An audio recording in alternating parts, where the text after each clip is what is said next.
Welcome to the Town of North Andover, Trustees of Osgood Hill, remote meeting. And I just have a statement to read from Governor Baker.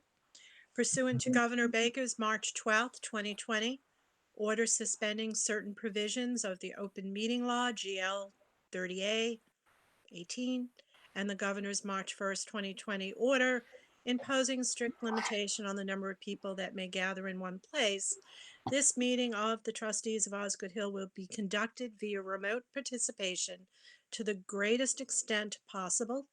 Specific information and the general guidelines for remote participation by members of the public and/or parties with the right or requirement to attend this meeting can be found on the town's website, www.northandoverma.gov. For this meeting, members of the public who wish to watch the meeting may do so on their televisions by turning into Comcast Channel 8 or Verizon Channel 26 or online at www.northandovercam.org. No in-person attendance of members of the public will be permitted, but every effort will be made to ensure that the public can adequately access the proceedings in real time via technology means. In the event that we are unable to do so despite best efforts, we will post on the Town of North Andover website an audio or video recording, transcript, or other comprehensive record of proceedings as soon as possible after the meeting. Please send any comments, topic related, to ellensmoser.stevensestate@gmail.com, which will be read during the meeting. So let's call the meeting to order. Verbal remote roll call, please. Starting with myself, Ellen Mosier, Chair. Jerry Justin.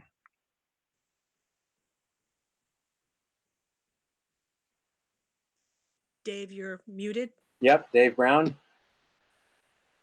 And Robin.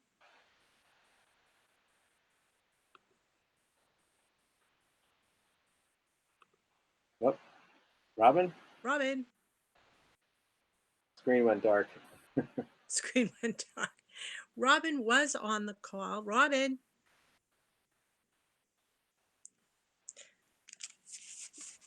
Technology glitch. She is showing here. Showing connected, yeah. You can note her presence when she pops back on. We'll notice, right. So we do have a quorum. Robin will come in as I'll be watching. All right. We first on the agenda, there's Robin. Robin, present. Present. Robin Ellington is present. Thank you. We're all here. Oh, now you can hear me. That's great. Thank you. The first would be our April 1st, 2020 minutes. Do we have a motion? Yes, I move Yep, that we so- accept the minutes as written by Jerry. Do we Seconded. have a second? I'll second. Yep. Jerry. Thank you, Robin. Okay. Any discussion? All in favor? Oh. Please say your name and answer yes or no. Robin All right, Dave- Ellington, yes. Robin, Dave yes. Brown. Dave Brown, yes. Jerry Justin, yes. Ellen Mosier, yes. Okay. I just have a short community statement that I would like to read since we didn't get on live last time. And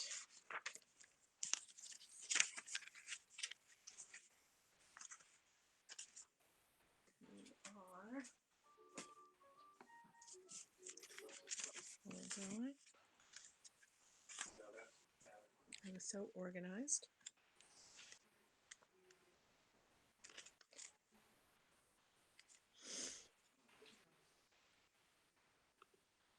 All right, I have it here anyway. Statement by myself as far as the community as trustees and the director. We'd like to, where is my today? I'm sorry. Motions. I'll be right.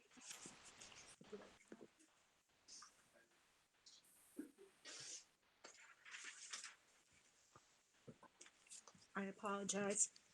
As trustees of Osgood Hill, along with our director, Joanna, it's imperative to continue to be proactive as a small business in our community.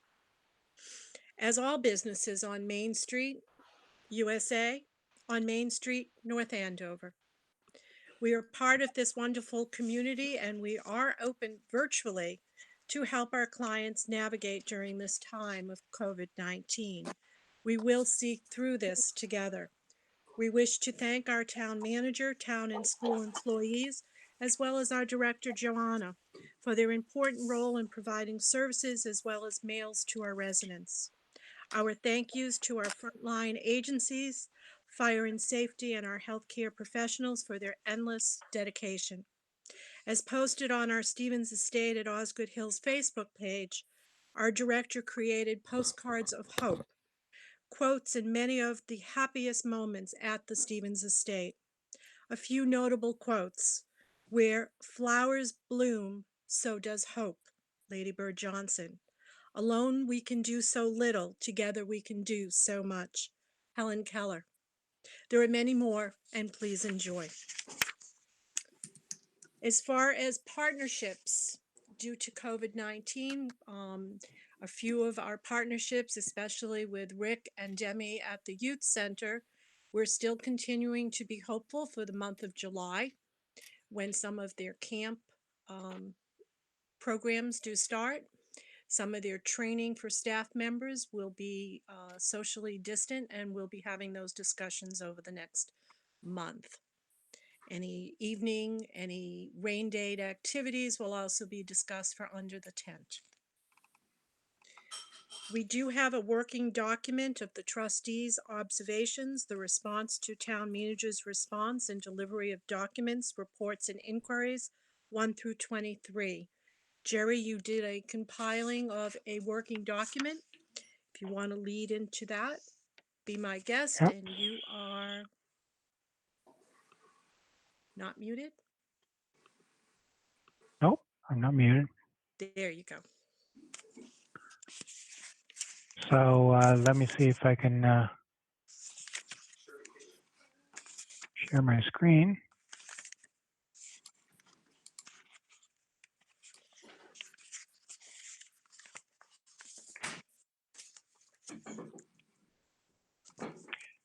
Can everybody see what I'm sharing? Yes. Okay, so it's basically the same thing I sent out yesterday, which is a compilation of comments that I received as a follow-up from the April 1st discussion that we had. And whoops, hang on just a second. And this is being presented to the trustees, correct? Can you still see it? No, we just saw you. Okay, But we all have sorry. our copies. Okay. Just give me a second. Let me bring it up. We My got own a glimpse version. of- Yeah, some reason Adobe's got. Not sure what's going on with Adobe right now.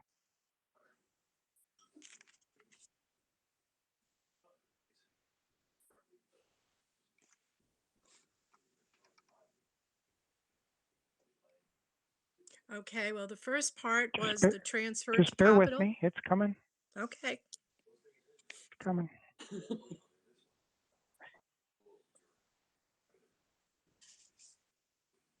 Okay, there we we go. got it now. Mhm. Yes. Okay, sorry about that. Just working through the technology. Okay, so I tried to group it into kind of categories, I'll say.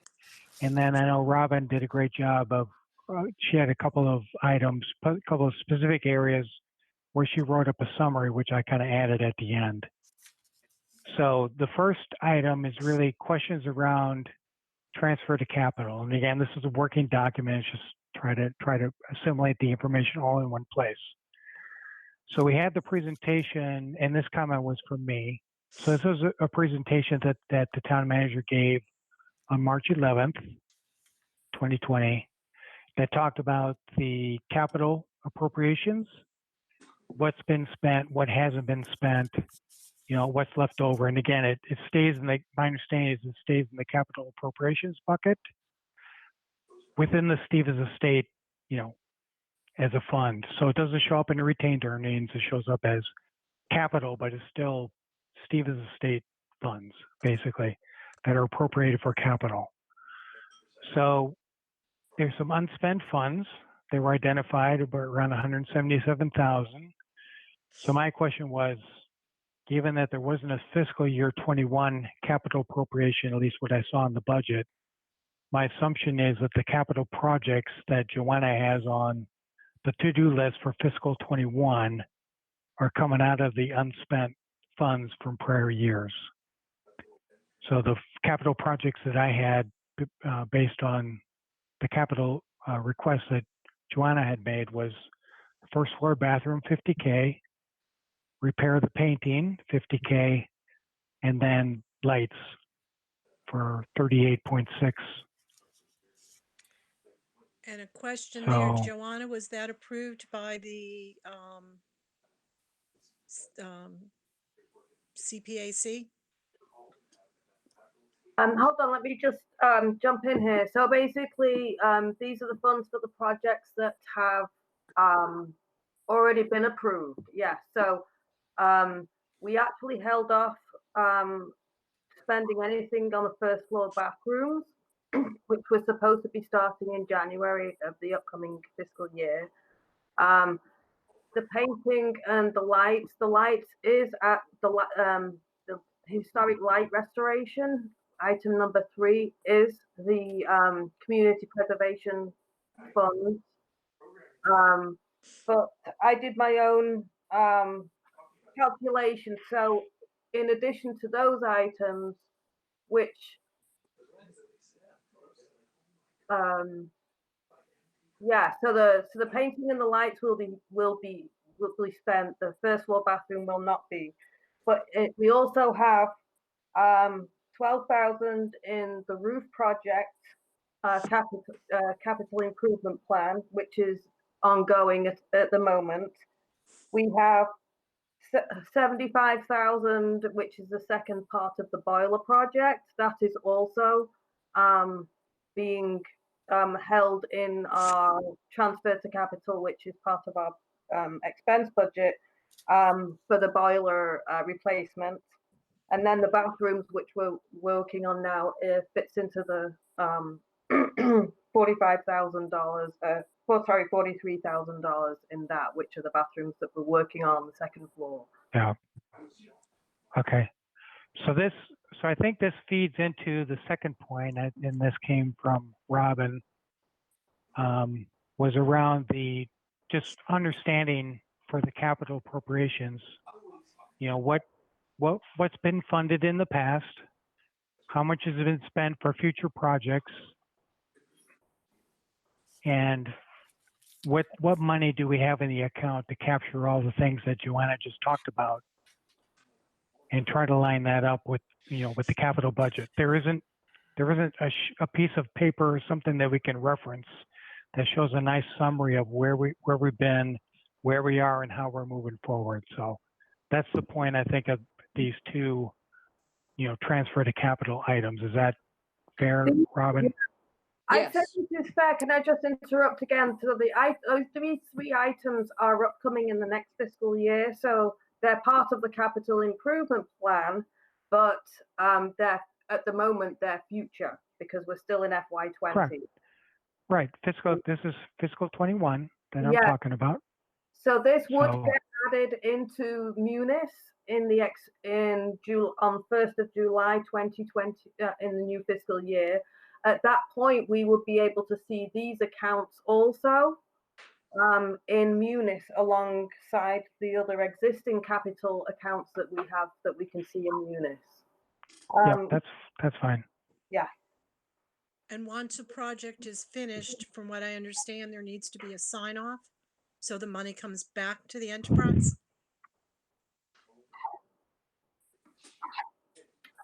I believe that's correct, yeah. Okay. Perhaps in the document that's put together, would Steve Foster be best to put that report with you? Yes, I work closely with Steve Foster on the capital improvement plan items related to the facility, so yes. Okay, so then we just need to follow a procedure for finished projects, left over funds that were appropriated, and have them go back to the Stevens Estate enterprise retained earnings, correct? Yes, we just haven't had any, in the projects that I've used, we haven't had any returned to the Stevens estate because the projects have been finished and the funds have been used. And for the Right. lights with the Community Preservation Act, is Yeah. that amount accounting for their part, their portion?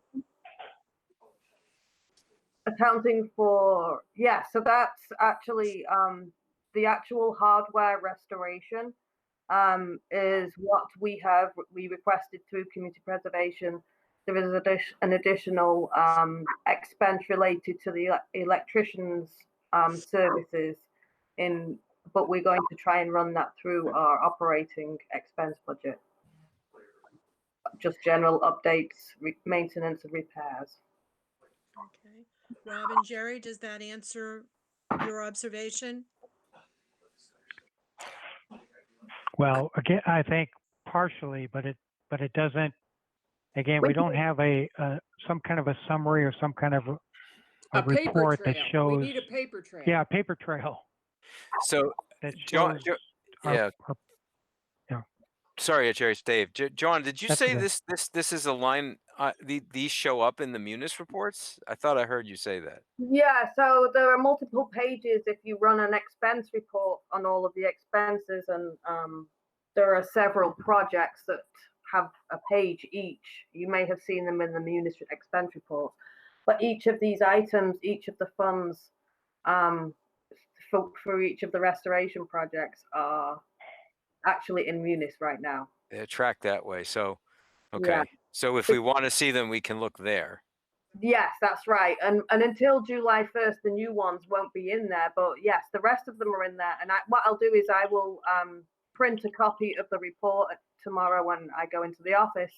And I will send everybody a copy of the Munis report, which is just a straight expense, top line expense report, which has every expense, account, fund, etc. broken out. For all the Stevens Estate Yeah. appropriations, correct? Yeah, I actually I looked at that this morning, and so taking out all of our operating expenses, we currently have capital improvement funds of 131,000 actually in Munis as appropriated for these projects: the roof, the boiler, and the second floor bathrooms.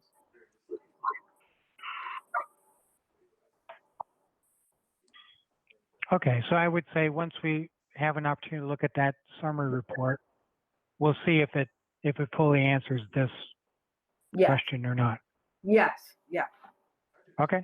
All right. I So think I that's can do that one. What Robin was saying about the paper trail, I think this will relate throughout the observations that our health and well-being front sheet of all assets, most of which should be in the enterprise, showing balances of the retained earnings, and anything that is in Munis should be identified as to what it's earmarked, what has been used, what has been complete, and what needs to be identified as completed and returned back to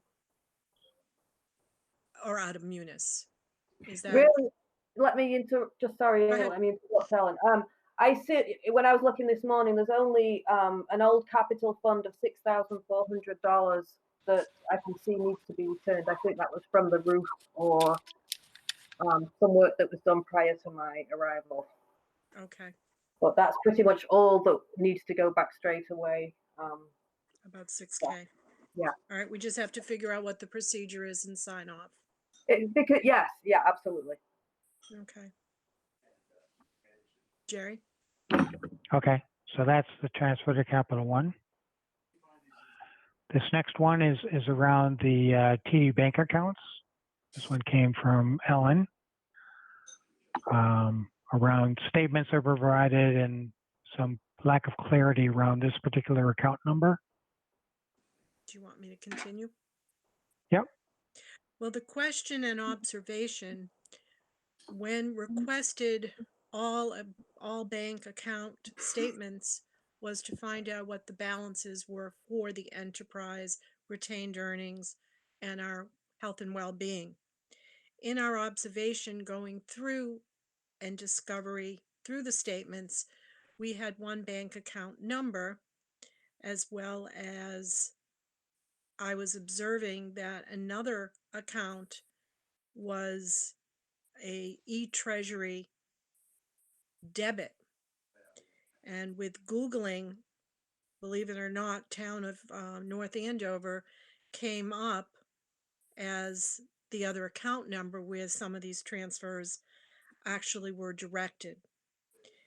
Joanna will now be receiving bank statements, as we voted last meeting, for transparency. But prior, there has not been a TD Bank statement that has been observed. So going through these, several of us were questioning if it is not an interest-bearing account. One of the caveats is, where are our investments if it is non-interest bearing? And I'll get to why I'm questioning that. As far as who owns the account, because we were only given one account number that we were told is the Stevens estate, and why is it not accounted for? What is happening with some of these funds? So most notably, there was amounts of $1 million and an amount of 105,000 went as an e-treasury transfer debit to another account number listed on Google as Town of North Andover. The other transfers are unknown where they've gone, but there is several listed here in your discovery notes, totaling about 1.649312. One, I'd like to know why that money at $1 million was transfer debited out last October, and it had been building all year in every monthly statement, all of 2019 and continuing in 2020, when there's another withdrawal of 105,000. My question is, we should be earning interest on our retained earnings, on our revenue that we are receiving, and two, why would the money leave the enterprise? And if in fact we're seeing funds that are appropriated in other areas, it should still be listed as the Stevens estate. And where is this money now? Another one question that came out of this observation: who is authorizing the transfers that are listed above? Who made them? And the director, as well as the trustees, should be notified as a check and balance of where this money is going. So bank information, do want to also mention that October of 17, page 2 is missing, which also had some of the debits. So my question is, going back to our health and well-being front sheet, never mind all the work we've put into in our profit and loss, accounting, booking, etc., we need to have what revenue, what sources of revenue on a health and well-being front sheet, all of our assets on one page.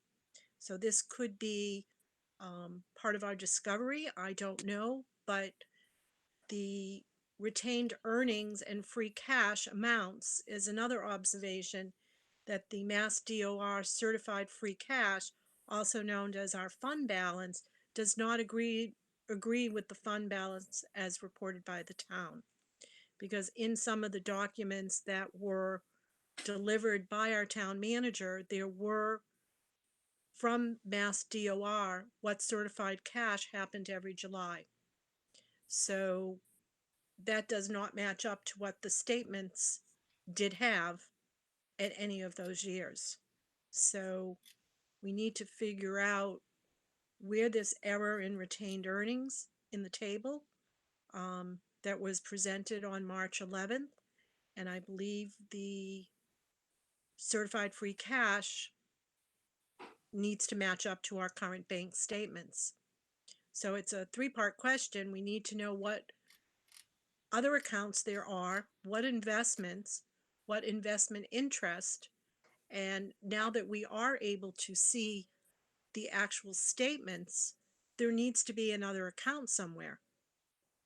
I don't know where those debit e-treasury withdrawals are actually going. Part of the statements do show merchant services that we are charged fees, and those payments are made, deposits from our merchant services. All of that looks normal. What doesn't look normal are these e-treasury debit transfers. Anyone else?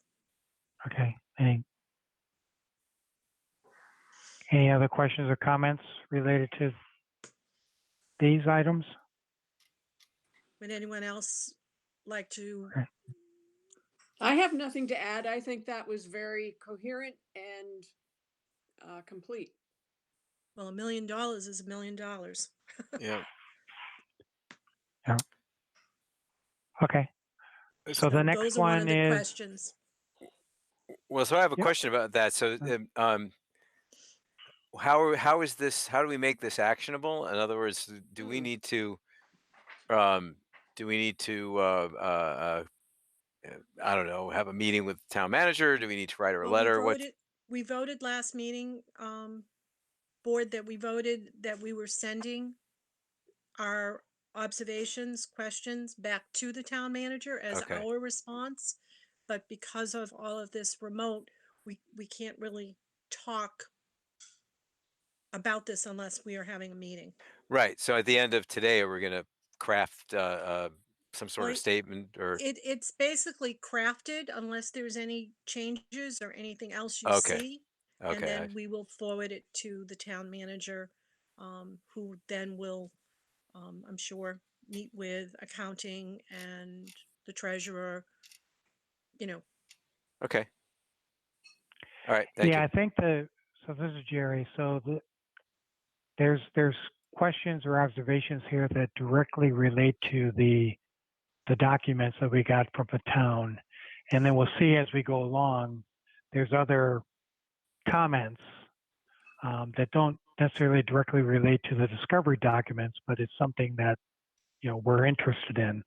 So I think it's important as we go forward to differentiate between the two, that we've got questions around the discovery documents, and there may be other things that we want to be discussing, continuing on as a board that aren't strictly related to discovery documents, with maybe some other policies or other procedure kinds of things that we want to take under consideration as we continue to meet, as a board. But at least for the ones that are up here so far, they directly relate to some document or piece of information that came out of discovery documents. or it Okay. was a question that came out of the discovery documents that either wasn't there or Yep. wasn't clarified. So I Correct. tend to think Yeah. they're all grouped together at this point. Yeah. Okay. Okay. So the Stevens Estate Control. So this was mine. So within the discovery documents, there was CPA report from June 2019. Had the following open item around, actually there's two of them. One is implement a point of sale system for cash bar. And the other was receipts from events get reconciled in the event folder at the completion of event. And then there's a reconciliation and documenting that by whoever prepared the summary and reviewed the summary. And here was it wasn't being performed on a consistent basis. Joanna, you So my spoke question of is, that last fall. Do you want to? Yeah, I can actually speak to both of those. First of all, there is a POS system in place. It's been in place since at least a couple of years, since 2017. Okay, And yes, we it use it. wasn't taken off. No, no. I'm sorry. The Does second. that include the cash bar? Point of sale for cash bar.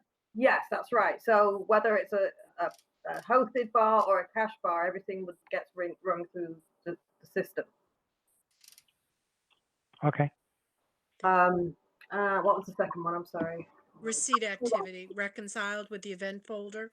Yeah, that were just some times at the end of the event where so basically when I had my two new event managers in 2018, 2019, there were some times at the end of an event where somebody forgot to do sign off on the event reconciliation form. So basically that is just a check and balance where the bartender hands over, they sign, the event manager hands over, they sign, then I take it over and then I sign and just make sure everything's in line. So there were probably occasions after the end of an event where these weren't completed on time, but they have been, yeah, they have been since this was called to as an issue from the town. Okay, so this has been addressed. Before I came, there wasn't actually an event reconciliation form created that was in event folders. I created that at the request of the audit organization. So yeah, Okay. both of those things have been addressed. Okay. Great. So the next one, item 5, is mine. This is Jerry. Around kind of fiscal year budget documents. So the observation is there's no allocation of services from DPW to the estate fiscal 18, 19, and 20. So have all the services needed for the grounds, trash removal, et cetera, been documented in other contracts, or are there gaps in services? My assumption is that if DPW is not allocating costs to the estate, they're not providing any services, and they have to be covered someplace else, service contract or no service. Well, It the would just- DPW is the one that, and please, Joanna, speak up. The DPW does our snow, correct? Plowing. Yeah, so the DPW takes care of the driveway and the parking lot for snow removal, but we're responsible for the pathways, the ramp, the entrance areas. Who's we? Stevens Estate. Right, so what does that mean exactly? Is that you, Joanna, out there with a shovel, or do you hire somebody? Yeah, so because I have a setup guy that is a part-time, a casual person that only comes in when they're needed. I can't demand them to be there at the drop of a hat in the snowstorm. So sometimes we've had occasions where we've had events or meetings take place, and there has only been myself to do it. So last December is when the handicap ramp, which is a contractual agreement under the enterprise fund, that needs to be clear. And I had brought that up with Andrew and followed up with DPW, and their answer to me was, well, don't you have a custodian? We don't. So we don't have a custodian.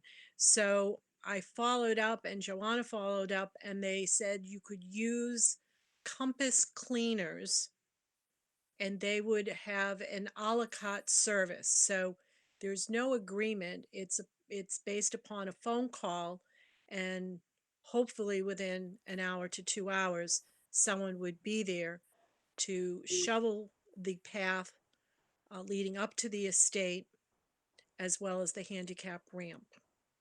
So And that to me is a concern, because from the answer that Melissa gave us in our inquiries and report, she said there were not any agreements or contracts with any departments in the town. But DPW feels there is an agreement in place that was drawn up by the town to take care of our plowing. So that's a question. Okay, so this observation still stands. Right, It still there are stands. gaps. There's, There are gaps, yes. yeah, Because the yeah, and trash lack of, just removal lack is of separate, clarity. Yep. and Joanna has her own landscaping, not through the town, because things need to be done before and after an event. So if, the grass needs some seeding over the next week before, um, the next event, they are there as our groundskeepers, let's call them, our landscapers. So you have your own contract for the landscaping, correct, Joanna? Yes, that's correct. Okay. So there are Okay. gaps because I don't know. There has to be an agreement on the trash removal because when the trash was stopped last July, I kept calling, Joanna kept calling, and it had been canceled by town hall for whatever reason. So we got Okay. it back started by the end of July. There has to be a contract or an agreement somewhere. So yes, there are gaps Something. that are Right. still questioned. Okay. All right. So that's that one. And then, Robin, was see, this this yourself? this was might have mine. been Robin's, I think. Yep. Go Right. ahead. Okay, the Stevens Estate has been charged for a town hall employee salary with benefits for several years. So this was not contained in the 1 to 23 discovery documents that we requested and received from the town manager. But we talked about this as a group in a Meeting in meeting. February.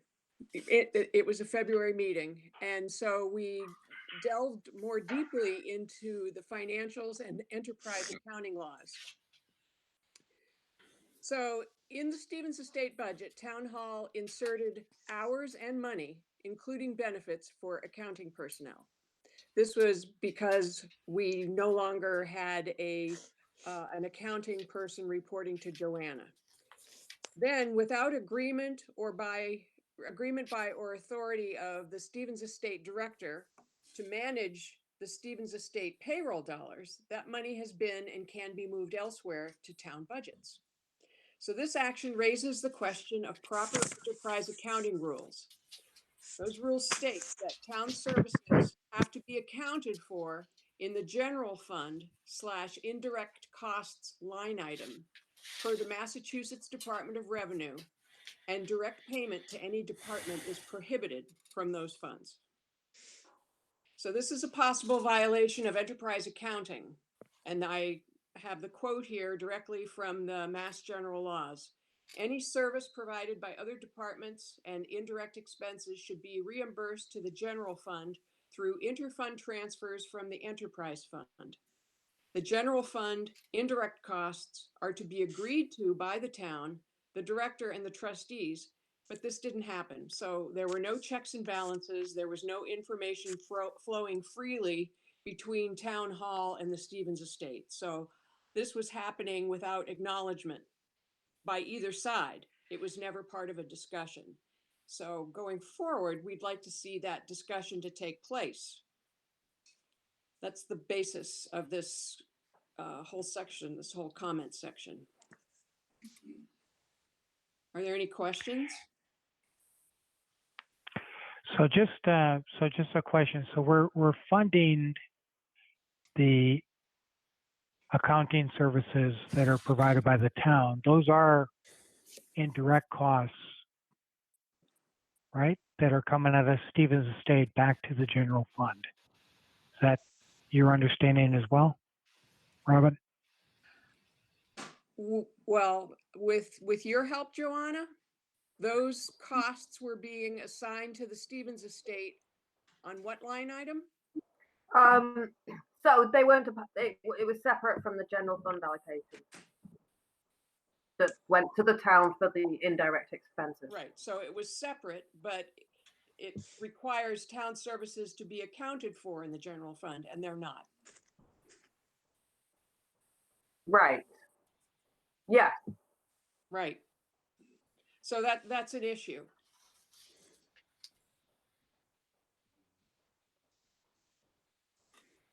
Okay. And I- then yeah, before 'cause I any of thought- those, before any of those charges are even made, there has to be an agreement between the director and the town. And Yeah. this didn't happen. So the Yeah. Stevens estate was being charged without acknowledgement. And this was after we had our own accounts payable receivable person years ago. Is that Right. correct? Yes, Okay. So it continued as if they were an employee of the Stevens estate, but it wasn't. right. Okay. When did that change? Joanna, do you know? Yeah, sometime from like January 2015 to July when I arrived. So I think it may have been something to do with when Andrew's predecessor Eric Kafori started. He started in January and I started in July. So it's sometime during that 6 months. So that's Okay, when it so- started. Okay, so it preceded your term here, right? But in other words, Yeah. Joanna, when you came on, it was already this way. Yeah, but I was told by the person who was my employee that this person was working in the same office as us until a couple of months ago and was taken out of that position. So I see. my employee was very much aware of what was going on, had gone Previously. Yeah. Okay. So time frame is about 20. You said 2015. 15. on. 2015. First 6 months of 2015, somewhere. Okay. in Yeah. Okay. Okay, that may need Okay. some realignment. Okay. Okay. And the responsibilities that ARAP person that was actually in the office as an employee of the Stevens estate, when that employee went away, that those responsibilities fell to the Stevens estate director. Yep. Yeah. Okay. Got it. Thank Okay. Okay. I think the next two statements are from Robin. Right. I volunteered to undertake a review of items 8 and 18 in the 1 to 23 discovery documents. And I make observations here. So in the first, I just maybe a two or this is detail I'm presenting to you, but I think the bottom line is there has to be some kind of a tracking system of when a renovation, a repair, a replacement takes place. It needs to be tracked. It hasn't been tracked. So if we can track those expenses and then we see when the money is appropriated and that bill is paid for, that too would make it easier to track. But I did not see any backup for any of the expenses that we were asking about. Um,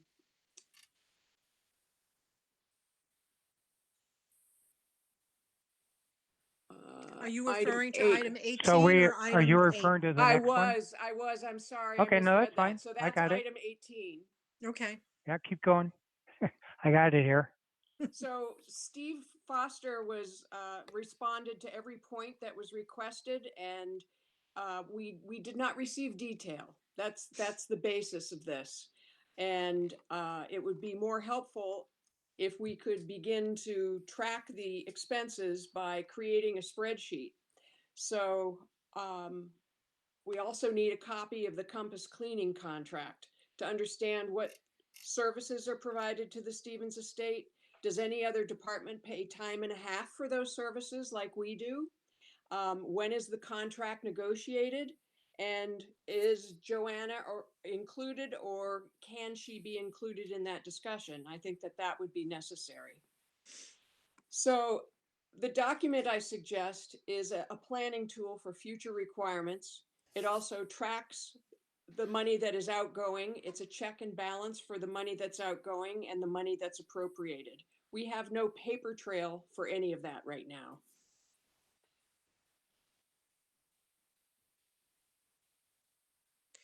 It is a comprehensive list because there is mention in that 1 through 23 that there was an architectural report for the carriage house. That was before my time. I remember all the wonderful events that were held there for years, as when I first moved here back in the 90s. And from the long-term committee, Steve spoke of, there had been requests from the directors on certain restoration and repairs that went through him to the town, but it was not provided. It stopped.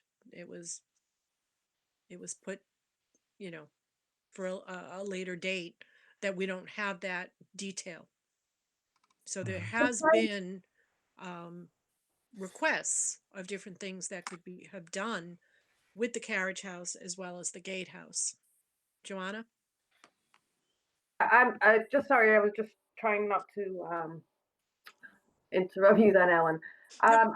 I've basically got the capital improvement plan information that Steve has for the last 5 years. We only started capital improvements in FY17. But I can put all that information together, and Steve has access to the same information as I do. There's a software system, the capital improvement plan, that the town uses. So there are fully checks, balances, approval processes in place for the capital improvement plan. And the prior members of the board in the previous years were always involved in the considerations and the prioritizing of that with the director and Steve Foster and my supervisor from the town. So it's only within this short window that we've had, and with so many new board members, that you're not part of the ongoing year by year process, which has been in place. Okay, because we didn't receive much of anything over the past Yeah, year. we didn't know what we didn't have. Okay, That's so how the question. I will start by giving you what I have from FY16 to the present time for capital improvement plan requests and priorities and things like that, and everything that I've shared with the board in the past. Okay. And I would But say doesn't this, Steve Foster has the same sorry, information as me, so I think I'll give my information to Steve and see if he's got any extra information. But I think I'm closer to what you need to look at, I think, specifically. yeah. So this is Jerry. So another thing I think that's maybe doesn't say explicitly here is, I know, Joanna, you do the year by year as part of the budget prep. What are the capital projects you're asking for, and then ultimately what gets approved in the capital budget. I think part of this is also speaking to not just the year by year work, but okay, what's the next 3 years? What's the next 5 years? Because if you think back to that architectural report that was done, I don't know, a while back, I mean, it was significant, and it was also comprehensive.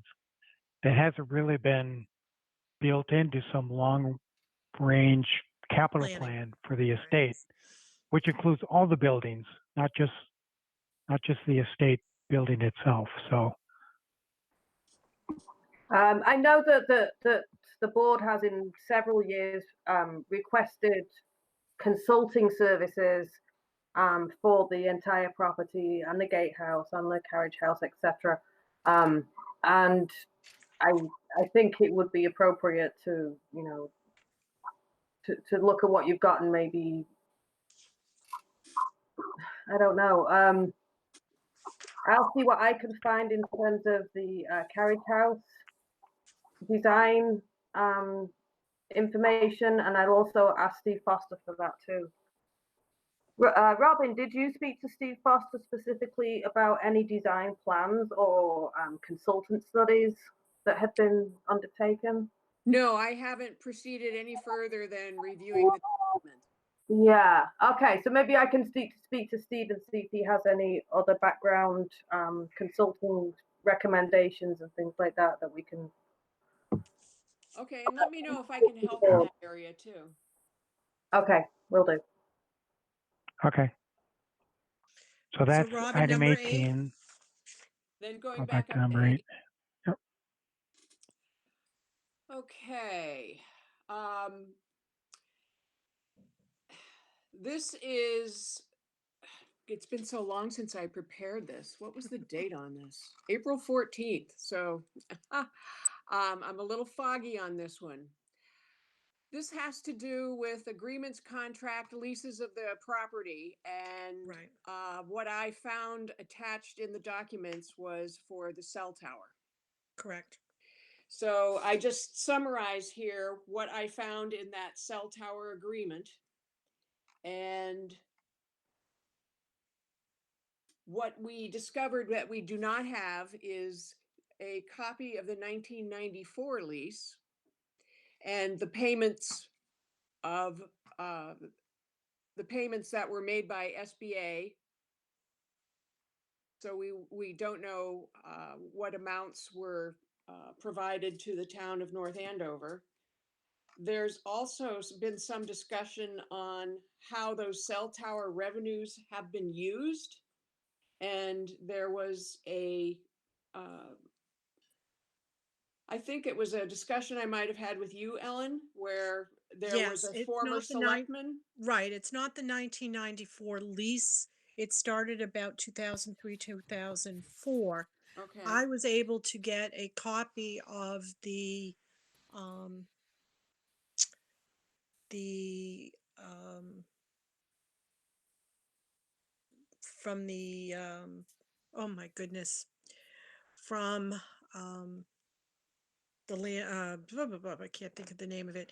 I was able to get a copy of the agreement for the easement that was provided by the trustees of Osgood Hill, giving permission to erect the cell tower itself. It was at the long-term advisory committee that Don Stewart had spoken, and several others since then, that the intent of providing the easement for the cell tower itself was to be in perpetuity for any restoration and repair and maintenance for all buildings and land at Osgood Hill. And since we were a debt exclusion, the town did purchase the Stevens estate. It was through, debt exclusion, so it's not paid back. It's from, it's not something payable back. So no, there weren't funds used from that revenue to pay anyone back. There was not a payback. So the question is, all of those lease agreements through cell tower companies that Don Stewart had mentioned, he went personally from place to place at the time to contract with them. The understanding from his days, as well as many others from those days, the funds were supposed to go to the enterprise, which was authorized by town as the trustees of Osgood Hill, setting up the enterprise fund a year or so later, and that's before the cell tower easement was granted. But I did get the easement agreement from the, So, Ellen, yes, does that easement agreement mention any of this? it's not the place for it to be agreed to. Going back to any notes from town meeting, from Board of Selectmen, very little was put out there back in 2003 and 4, and several things are missing. I did find articles about our town meeting and a special town meeting talking about how Osgood Hill was granting access on their property and granting an easement for the benefit of the cell tower and emergency services for the town of North Andover. But everything is addressed to the Stevens estate on the 2004 lease agreement with our address. So So maybe it we needs, really need a Okay. copy of that agreement then, yeah, to exactly, review I it. Yeah. just received it. Oh, okay. I just received it. Yep. That's So, fine. Okay. So I think that needs some research, maybe an attorney that had something to do with that at that time with the agreement. Um, would it be the town attorney? Was it the trustees attorney? So this brought up other questions because insurance wise, they carry the liability insurance from these lessors, I guess you should call it. So whether it's Singular or Verizon or whoever else is up there, there's been a lot of payments that have been made, and that SBA, what if their lease agreements are terminated? So we need to really look into what is on the property, how are we maintaining, and it is part of Osgood Hill. Okay, so are there any specific edits to this that we need to make, or does Robin's summary adequately capture what we're asking, what we're looking for as it relates to this item 8? It would be the 2004 lease. That's the original cell tower. It's not 1994. Yep. Okay, so that correction has to be made. Right. Got it. 1994 is when the Osgood Hill Stevens Estate was bought. The trustee, everything has its time.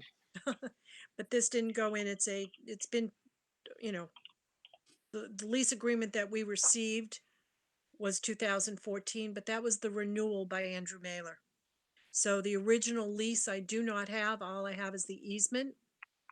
So the original lease needs to be read, and hopefully it is the same language as the 2014.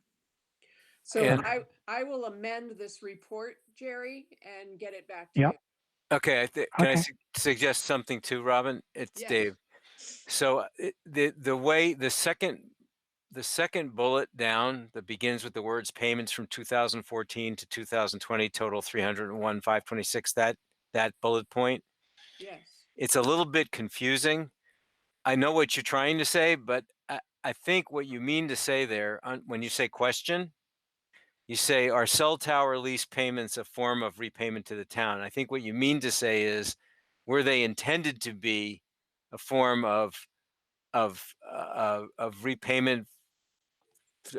I find that confusing. I mean, I think what we're trying to ask is, should these funds be part of the enterprise fund? Really, is the question, right, Correct. Ellen? Right. Correct, Yeah, because there was no repayment. A debt exclusion is taxpayer. They voted for it. There is no repayment of tax money.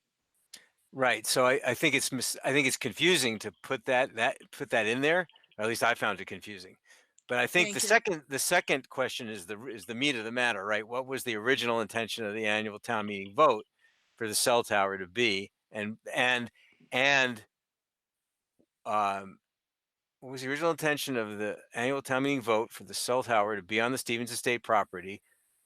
Then I think there should be a period. And then the second question, what was intended for the destination of that revenue, right? Was that, or be specific, was that revenue intended to go to this enterprise fund? Exactly, because we had to give the easement on our property, and the trustees did have an attorney at that time, it was a long time ago, to actually grant the easement, and they signed the easement.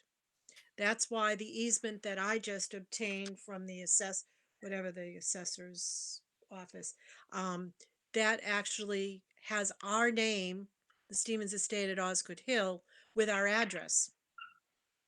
So I'm just suggesting we rephrase those questions to be crystal clear what we're asking. And Dave, just to interrupt for a second, Jean Irwin has joined us. Okay, Hi, Jean. go ahead, Robin. Hi, I apologize for being late.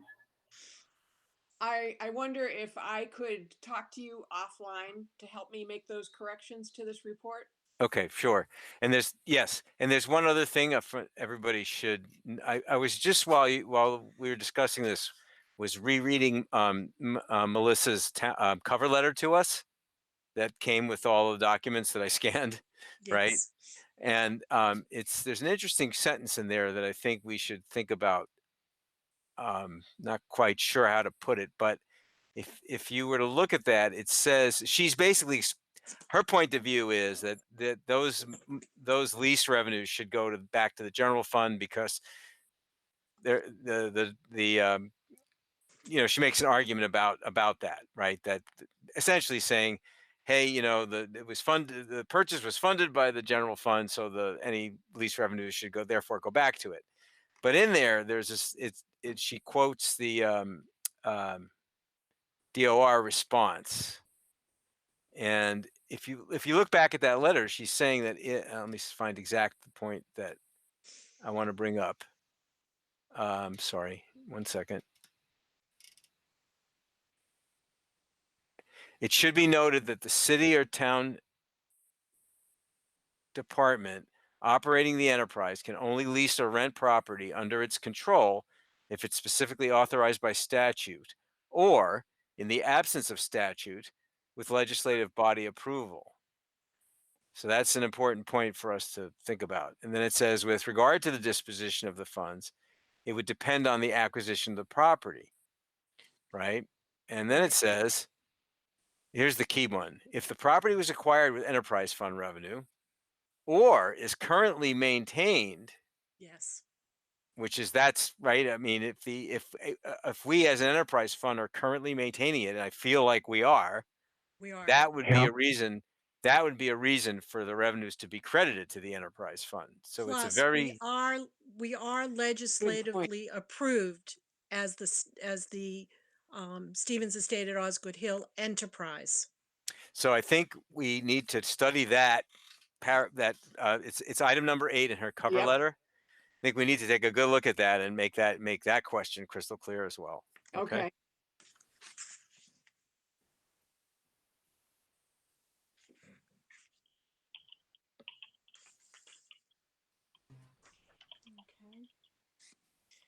That's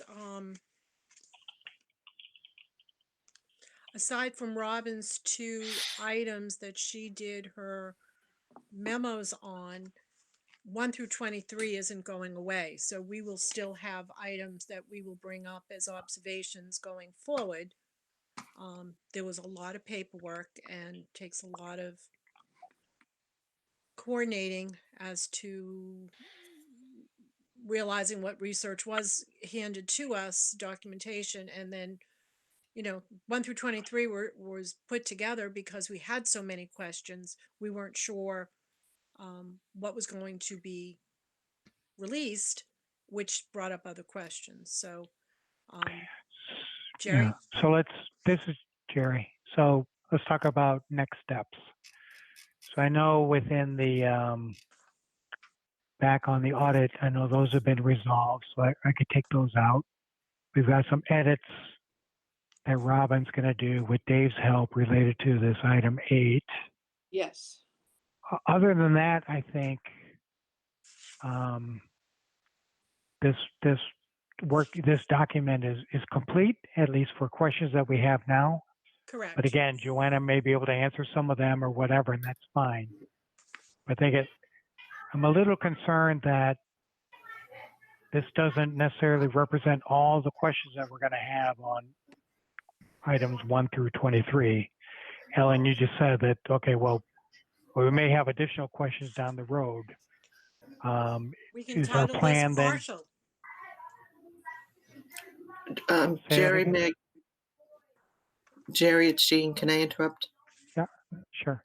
I do know that I just had a couple questions I did want to submit to you. I apologize. I got the meeting dates wrong, obviously, because I was trying to log on. What was it, 2 weeks ago? And It's okay, and then Nobody was there? no, I was emailing. I think it was David, wasn't I? Or it was either David or Jerry that I was trying to get the link, and then I had a migraine, so I just zonked out after I worked today.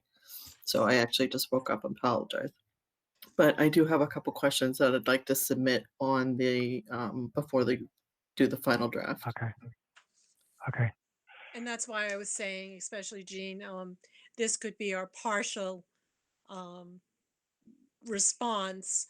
And as we go through at least the next, I mean, there's 23 items, not all of them have to have a response, but at least say, thank you. We have that under, our belt, or, the next item. This is what we have questions on. This is part of our discovery. So you can go in on that one as well. Okay, so then I would suggest, given that at our next meeting, so I'll get updates from Jean and Robin, Dave, etc. Can we just say people have one more opportunity to go through the documents that we have in hand, so that at the next meeting we can do essentially a final version that we'll send to the town, and that'll put a wrapper around this activity. Obviously, we need to get responses back and all that kind of stuff, but I would like to see this first part be sent so that she doesn't feel as overwhelmed as we did receiving Yeah, everything at bite-sized once. pieces. I think a lot of it okay. tied in together as far as clarity and Yep. paper trail and line items. That's just my opinion. Anyone else? I don't think I have that much more. I mean, it's just a few targeted questions. So, I mean, I personally think it might be worth the wait to send it in its entirety and it's just one clean shot, but But we're not I meeting haven't for I a haven't while. heard the rest of your meeting. So, Yeah, we're not meeting for a little bit, so I can't say it should wait a month to find out about some transfers or some capital transfer to capital, or to get a completed project authorized to have those funds sent back to the enterprise. There's a couple of, for the end of the year, I'd like to have more of a well-being page put together so we know what our assets are, if there's other accounts. Yeah, if we can get a jump start on the financials, then we'll be better prepared. There are other items on the 1 to 23 besides the financials, and I think if we could just give them to her as we complete them, it would be less overwhelming for her, as Ellen noted.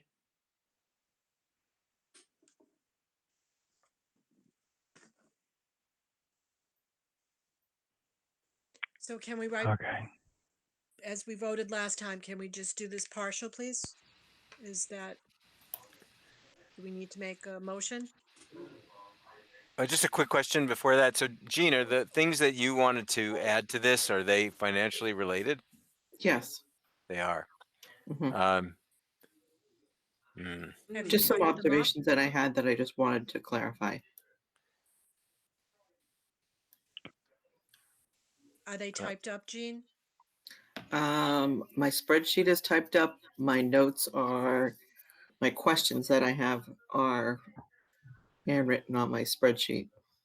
So I would just like to take the opportunity to review them with either David or Jerry. Well, if Um, we can go, So we should hold them. Yeah. If then they we'll need a have to call a review, meeting then sooner then. Yeah, Yeah, there's like that's sort of gonna- two ways to handle this. We either have another meeting relatively soon so that we don't Exactly. delay this, or we wait. Can you give us a sense, Gene, of what they're about?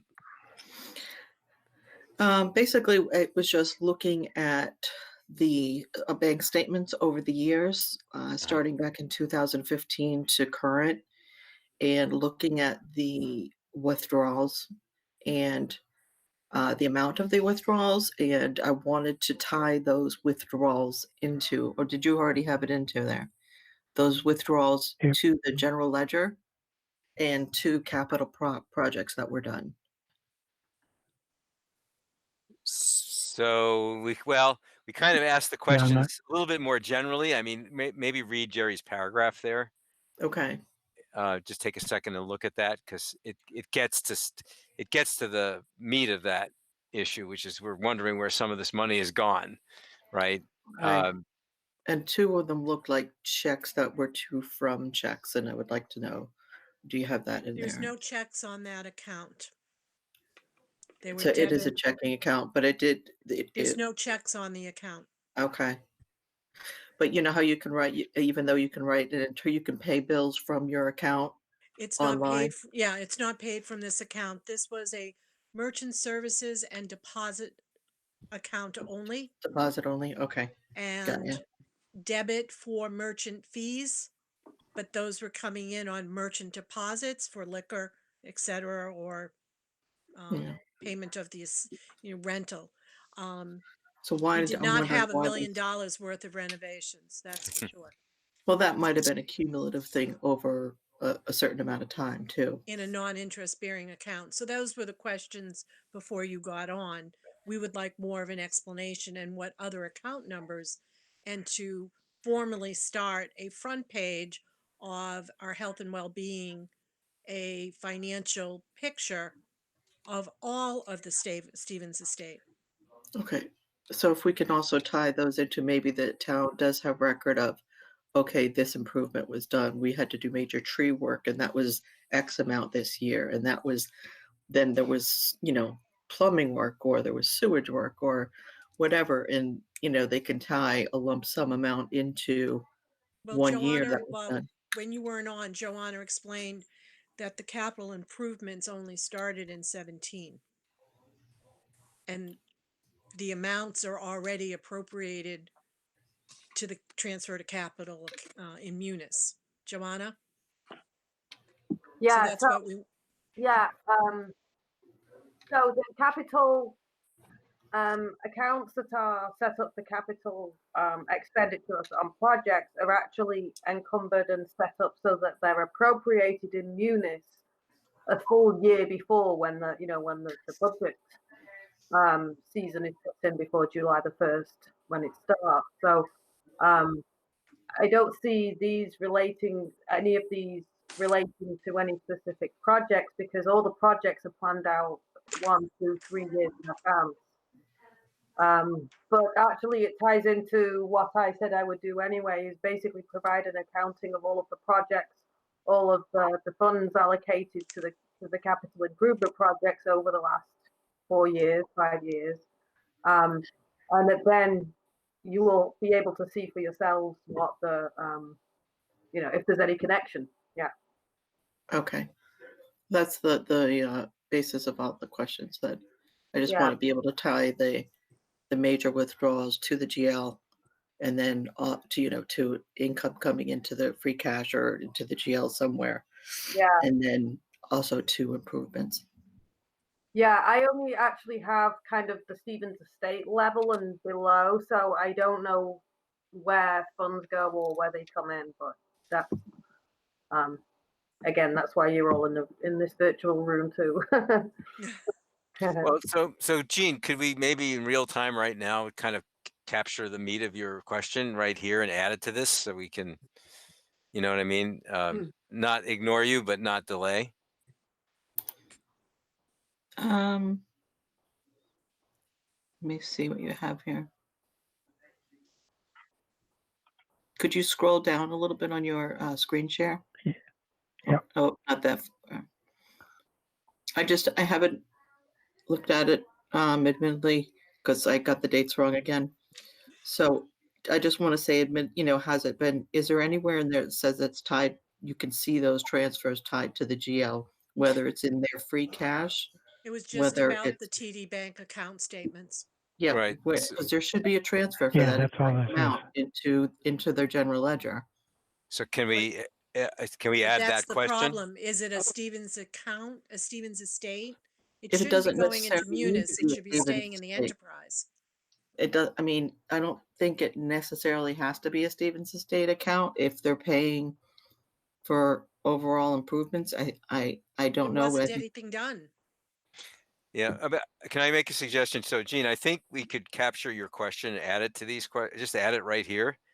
That's Maybe great. maybe make it so there's Another like, observation. yeah, or it's really a question. She'd like to we're not able to follow the trail of these expenditures from this. I'm trying to phrase it for you, Gene. You'd be a better person to do it. But basically, the idea is, we're trying to trace withdrawals from this account to the general ledger of the town. I mean, Yes.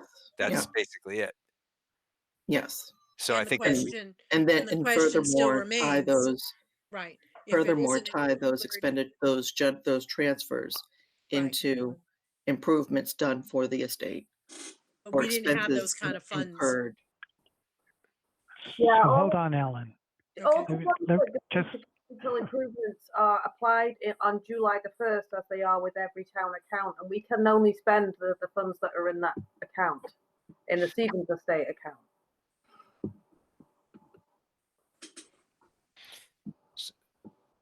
So go ahead, Jerry. I think you were going to Okay. make an observation. Yeah. I was just trying to capture the observation. So if we can, so Gene, if you want to take one more stab at it, or Dave, take one more stab at it. Yeah. Regarding the observation in 2A. Yep. If we could tie those withdrawals to the general ledger.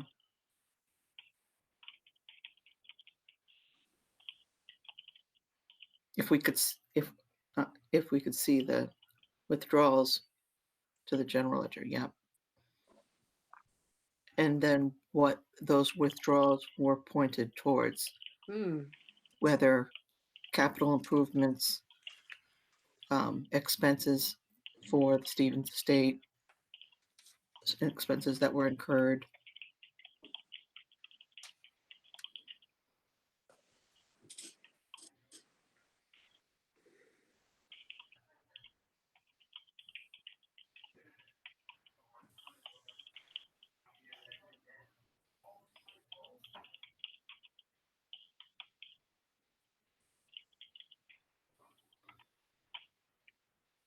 Something like that.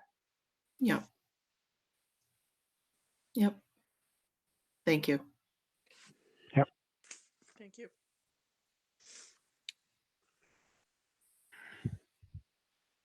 What else, Gene? That's the nuts and bolts of it. Okay. And let me suggest, Jerry, maybe in the interest of being efficient, maybe Robin and I can rephrase our.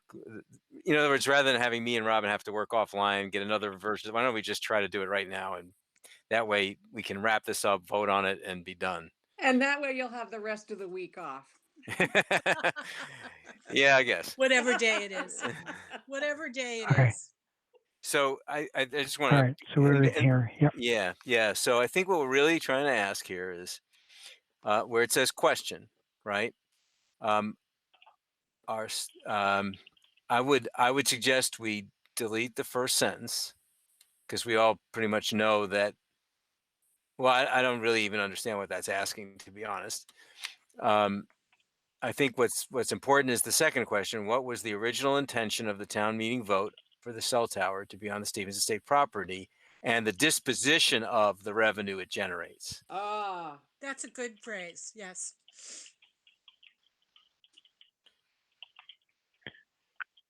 Well, it's just adding basically 2 words to what's on the main body of the.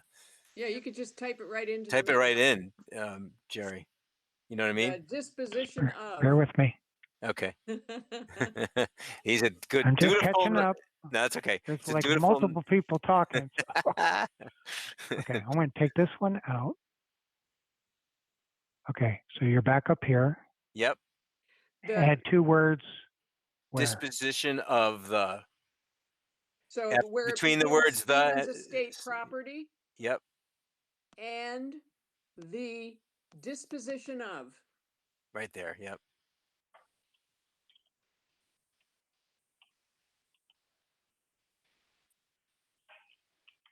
The. Yep. Disposition of the. Needs another Of the the- in there. Yep. There you go. Gotcha. Okay. Dot. All right. And then Keep the first question. Do you guys think we need to keep that first question? I'm confused. I find that confusing, but that may be just me. I think what I meant by that is, does the town regard those cell tower lease payments as a form of repayment? For That's the what it purchase. was. Okay, as a form of repayment for the purchase of the Purchase of the estate. estate. Okay, so then just say that. Yeah. That would make it Because better. then, right, because then we came back with, as a debt exclusion, there was no repayment. Do we Okay. want to put that in Okay. too? Well, just because we have that answer, that's what a debt exclusion is. Yeah, I'm a believer in being it's better to be overly clear than underly clear, for lack of a better word. Underly. So there's another question then. Sounds like, as it relates to debt exclusion, or comment, or what? So right after the bold question. Yep. Does the town regard the cell tower lease payments as a form of repayment? For the purchase of the estate. Yes. Right. I have that. Okay, I can't. It's not Oh, updating it's on. in the It's not sky? updating on our screens for Oh, some yeah, reason. we didn't see it. I'm putting it. It's in as a comment. As Okay. an error. Oh, All right. Well, Open up that can be done comments and afterwards. okay. Yeah. Yeah, I see now. I'm Okay. just for this debt exclusion comment. Mhm. Is it a comment? Is it a question? Is it what? It's a fact. What is it? It's a fact that debt She's- exclusion does not um, um, require payment, Repayment. One sentence. A debt exclusion does not require repayment. I would just say note, note colon, a debt Right. exclusion does not. Or As voted at no, town meeting. exclamation point. Yep. Right. It was a vote at town meeting. Okay. Okay, and Got then it. there's sorry, and then there's just one more thing, and this is a little more complicated. Jerry, And it does not. You're missing a note out. No, debt exclusion does not require repayment. In your comment, Jerry.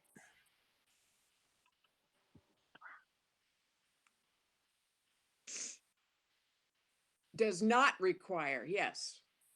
A debt exclusion does not require repayment. Thank you. Good catch. All right, now I'm not quite sure if this should. Well, it's related to the cell tower, so it should go here. I guess it's another question, and this is going to be a little bit. Bear with me; it's a little bit complicated, but I'm just for everybody's understanding. I'm looking at Melissa's cover letter to us, right, when she delivered all this information, and in there, she is quoting the Department of Revenue, and one of the things she says is that if basically quoting them, they're saying that if it's maintained by an enterprise fund, then the revenue should go to that enterprise fund. And that's Which what Dawn Stewart was trying to describe at the long-term committee.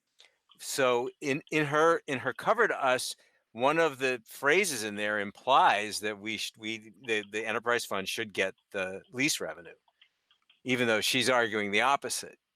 So I don't know, maybe it would be easier if everybody was looking at that document for a second. Can I get the screen and show you? Or Jerry, do you have that handy? Her cover letter? I don't. I do, I but I don't do. know how to do it. I have it. So Dave, before we cut over to that, Yep. let me just. So your question is related to the lease payment. In addition, if the enterprise is maintaining, keep going. Okay. So If the- maybe I can try to phrase the question myself. It says, how do I put it? According to the According- DOR, right, according to the DOR, as referenced in town manager's letter to our board, under number 8. number 8, point Second eight. paragraph. Yeah, thank you. Yep, second paragraph.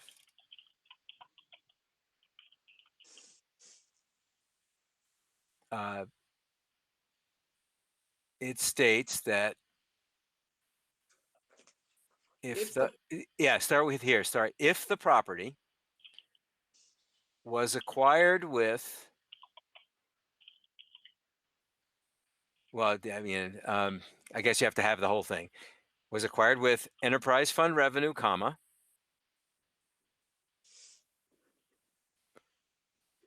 or is currently maintained, and I would bold the word maintained.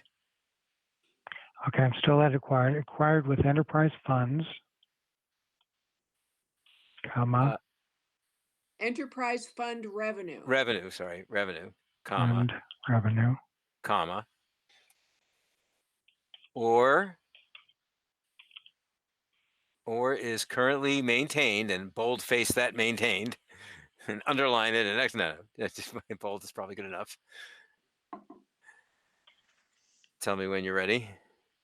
Yep. Okay. Or debt service on the property is being paid by the enterprise.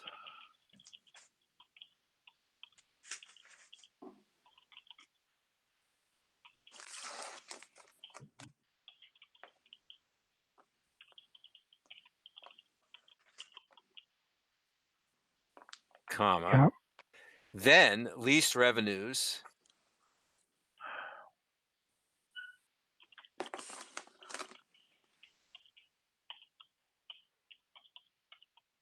would be Yep. credited to the enterprise fund.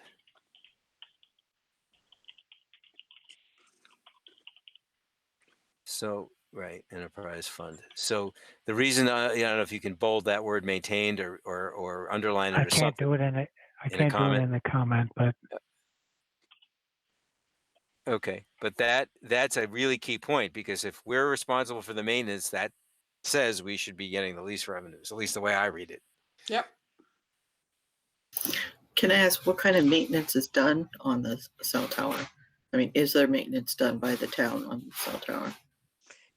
Other than maybe clearing brush around it or, here we go.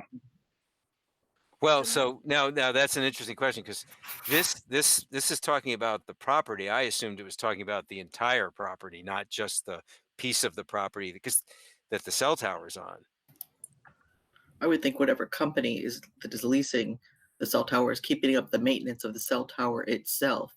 Now, I don't know, is there an agreement that we have to keep, a area, a circumference around it, a certain, so they can access it available, and is that an expense that they can claim that they're going to have, you know what I mean? The different cellular companies and whoever is on the lease agreements, which I just got from the Register of Deeds, they're responsible. But I think, Gene, speaking more broadly, right? I think you're making the point that if the cell tower lessee is responsible for maintaining that little piece of property where the tower is built, I'm getting at a bigger issue here, which is I think what this is referring to. They So, take care of the pole. yeah, Melissa's argument is you don't get it. I mean, to speak bluntly, Melissa's argument is, hey guys, your enterprise fund doesn't get this revenue because the town bought the Stevens estate, and because we bought it, it should go to the general fund. But she quotes the Department of Revenue response here that says, hey, if you're if the enterprise fund is maintaining the property, the whole property, then any leasing done on it, revenue should go to the enterprise fund. So I'm just questioning that, right? I'm not zoomed in on the little piece of property that the tower stands on. I'm talking about the entire thing. Big picture. Okay. Yeah. I just didn't know if there was any associated cost with actually. Yeah, specifically with that, I don't know. I don't see why there would be. I mean, generally, I know a little bit about tower leasing, as it turns out, and I what usually happens is there's a leasing company like American Tower or somebody like that. leases or owns the towers, and then they turn around and rent space on the towers to the wireless carriers. And that's what I have copies of. So they're responsible for replacements of any antennas. They're responsible for any cabling or equipment. Right. Right. That becomes I their just, problem. Yeah, I would think the tower itself would be the leasing company. Yeah. I was just wondering if we had any responsibility for the well, land if it around it. came crashing down, they have insurance. Yeah.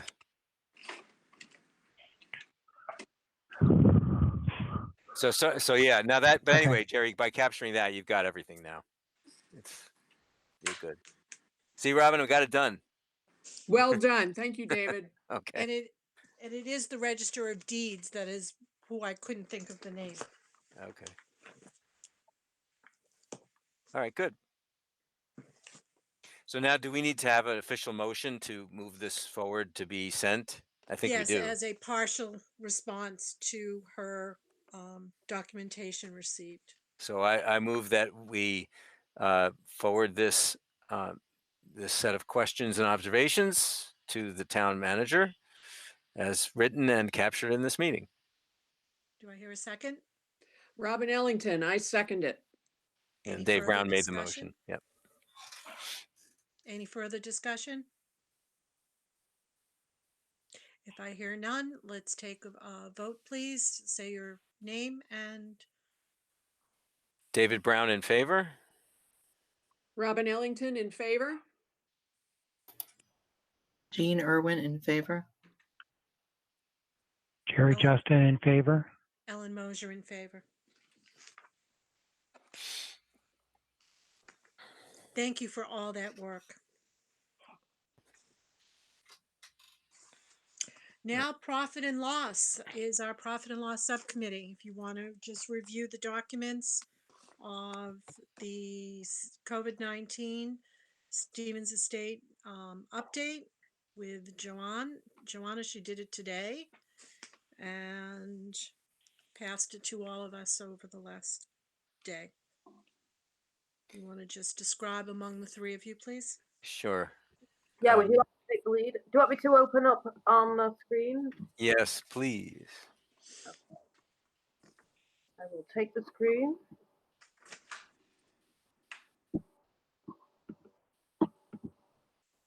Bye-bye. Zoom's a lot easier, Andrew, that we were on the other day.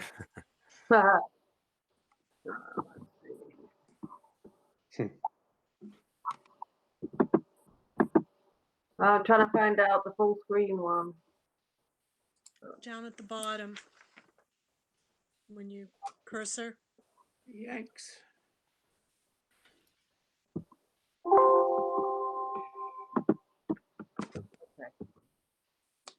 You want to just start from here and then I can. Okay. Is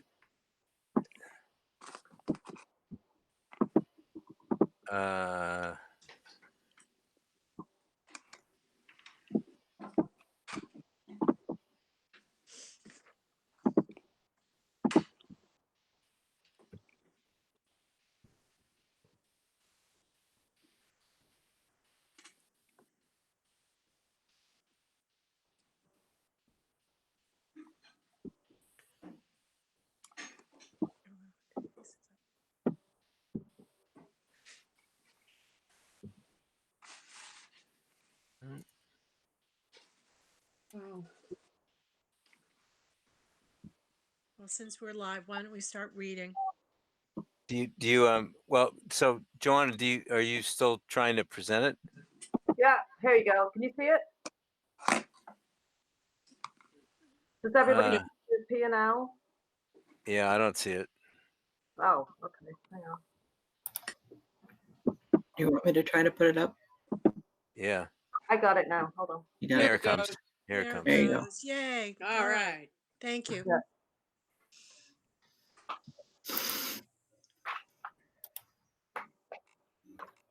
All right. Do you want to speak about this, Dave or Jerry?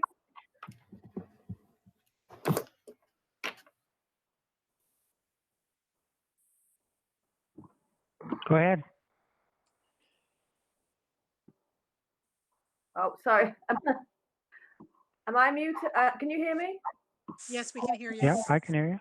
Excellent. So let me just type this. So I'll just go ahead. So I will summarize our status as follows. So basically, we're at end of April, which is the first month of the fourth quarter, FY20. Our projected revenue for the full year, I'm estimating at 194,000. I'm projecting our expenses to be way lower. By the end of the fiscal year, I'm projecting our expenses to be 61% of budget, which is basically because we've been on lockdown for the second half of the fiscal year anyway. Prior to this, then we had our cancelled events from March through till the end of June. And basically in the peak season, so starting in April, May, June, most of our expenses are related to event expenses. So the direct expenses, it's the part-time payroll, it's the liquor, it's the linens and things like that. So because we've cancelled our events, more on that in a minute, we just don't have those expenses. So pretty much we've been able to keep our expenses really, really low. Our budget total expenses in terms of direct expenses is 154,000. And you can see that on line number 14. And I'm forecasting us to come in at 70,000, which is basically less than half of our budget. Going down to operating expenses in terms of utilities and full-time, because we've just gone through the winter. I turned off the heating last week, yay. But we're looking at closing the year out with 153,000 in indirect expenses, utilities, and full-time payroll, compared to a budget of 214. So we're still significantly lower there. In total, with my projections for the end of the year, I'm seeing us somewhere with all of these cancelled events. And granted, they're not all cancelled, but as I said, I'll go into that in a little bit later. I'm projecting a loss of between $8,000 and $30,000 at the end of the fiscal year, which, considering we've cancelled most of our events since March, is pretty good. And then it comes down to so basically it's not a loss that we can't bear with retained earnings. Considering this is a situation that we haven't experienced before, it's not like a typical recession. I summarize with the revenue and the expenses. It looks like our expenses are coming in lower, so it will minimize the cost of losing those events. Right. And So- Joanna, so really, most of the events have not been canceled. They've been postponed, right? Right. So yeah. So basically, as I was gonna put this down to next section, but I can go through it now. So basically, we have lost one wedding now. The one wedding we actually lost was a July wedding because of COVID-19. One of the groom is actually stationed at Fort Bragg, and they don't know what's going to happen. He's in the military, and things are kind of changing by the minute, so they couldn't make a postponement or even consider anything next year. But other than that, we have had the rest of our weddings postponed, and most of our big events are postponed, and most of them are coming in between September and November this year, so they've all been moved into FY21. So other than the preliminary, the first deposits that have been made, all of the revenue for those events will be coming in the next fiscal year. So basically, we've lost revenue in the cancelled events that won't be taking place later at about $15,000. But the value of the postponed events is something like $65,000-$75,000, which is good. Again, as we said at previous meetings, there's going to be a lot of pent-up demand for when things are changing. I've got lots of people waiting for tours, and basically we're kind of in a holding pattern. I'm maintaining contact with people just to stay in touch with them and considering, giving virtual tours and other alternative ways of getting people to book. So basically, I see if I can book 5 weddings between now and the end of June, and granted, typically this is a busy time to start booking weddings. In a normal year, we could book 5 weddings every month between now and the end of June.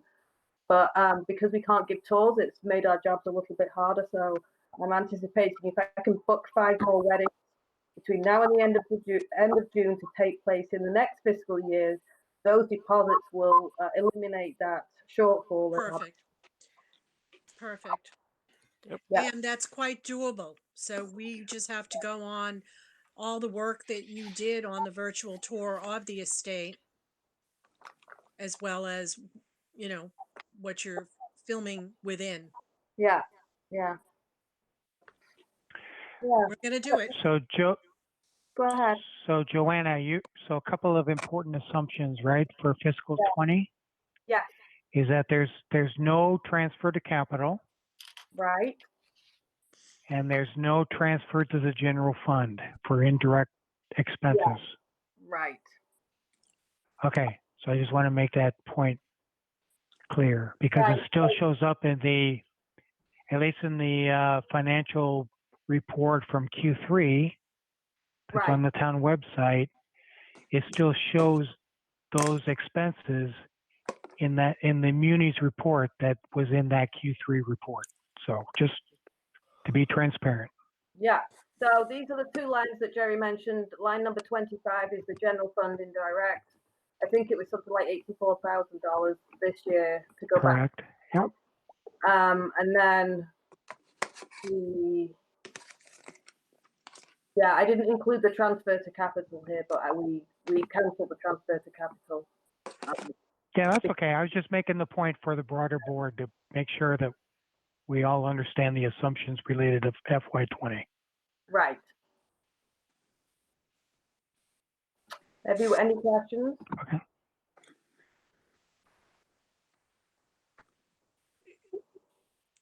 So a lot of our expenses went down because there aren't events. And our goal is to persevere and to receive deposits through marketing, advertising, and virtual tours for sales, which all of it would then boost even more because dates are far and few at other venues as well, because they're booking and filling the fall is what they're. Yeah.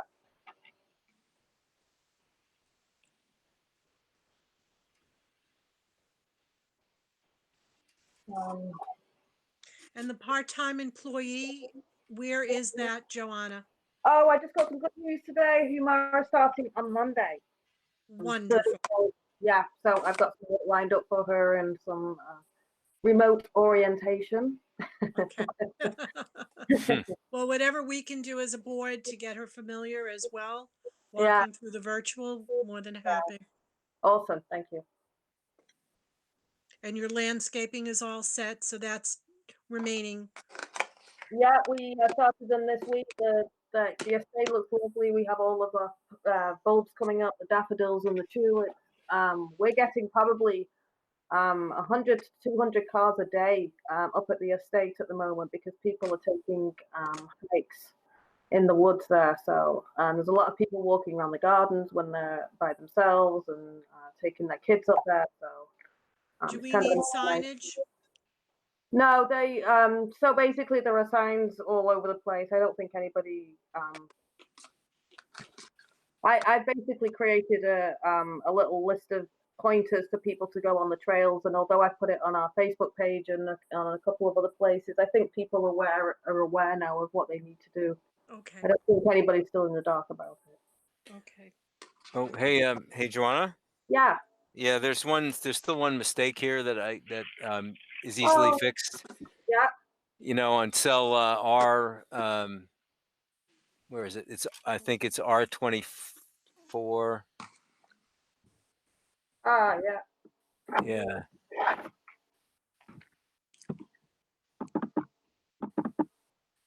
Oh yeah. It should be the vertical, right? Well, Yeah. both should add up. They should both be the Typically same. I typically add them up both ways. Oops. But yeah, I know what Yeah. you mean. Yeah, the mistake I think is actually that either the 81,000 is a plug number there. I don't think that's, no, that's a sum. So where's the mistake? It's a percentage. Yeah, but so basically that number should match the budget, right? I mean, Yeah. No, the actual total, right? right. But it should be pretty close.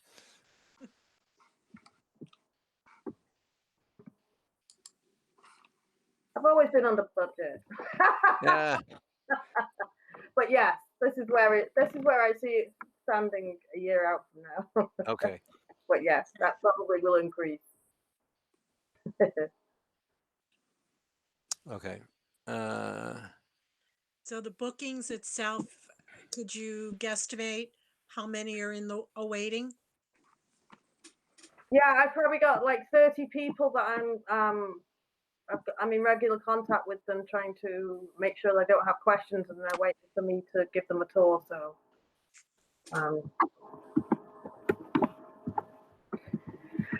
not much I can do other than that until things change. Okay. And I know we had talked about some cost savings this winter. The tent, for instance, is that on there? Yeah, the tent isn't going to be rented this fiscal year now. It looks like we're taking it October through till maybe the end of the year. It all depends. I mean, August, I'm sorry, August till the end of the year. But it all depends. These are some of the changes that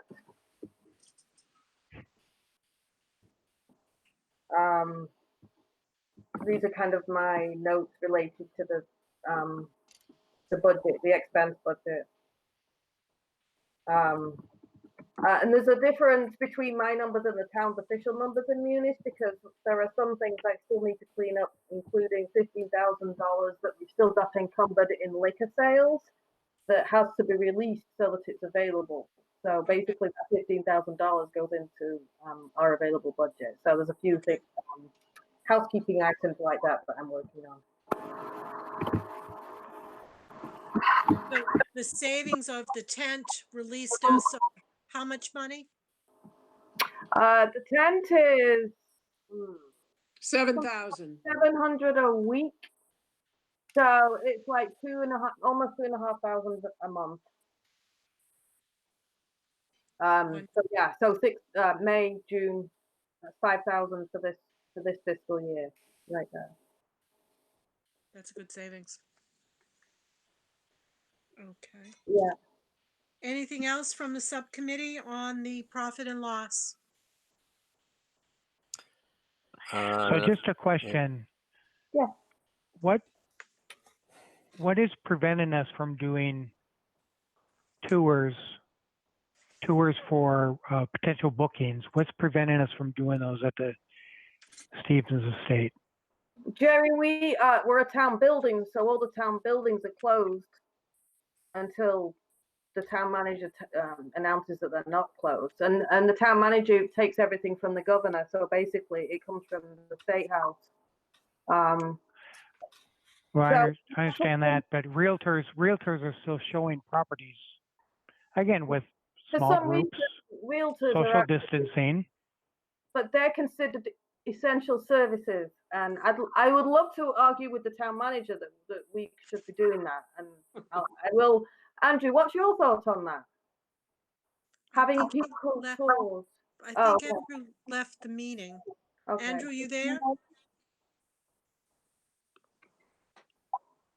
Yeah, so I'll ask Andrew and Melissa that, because basically that's the only thing that's holding up right now. I'm actually going to be meeting with a bride and her mother in a couple of weeks for a tour outside in the gardens.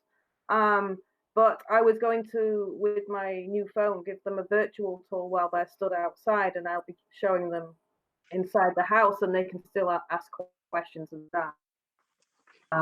This is part of my rolling of my virtual opportunities. Yeah.